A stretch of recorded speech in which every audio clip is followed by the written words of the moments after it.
Kancelari i ardhshëm gjerman Friedrich Merz arriti një marrëveshje me të gjelbër të premten për një rritje masive të huamarrjes shtetërore në ekonominë më të madhe të Evropës, thanë burime të afërta me negociatat, ndërsa lajmi menjëherë bëri që të rritej vlera e euros.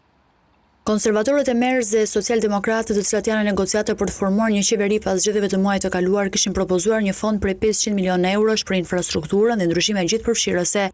në rregullat e huamarrjes për të ringjallur rritjen dhe për të rritur shpenzimet ushtarake.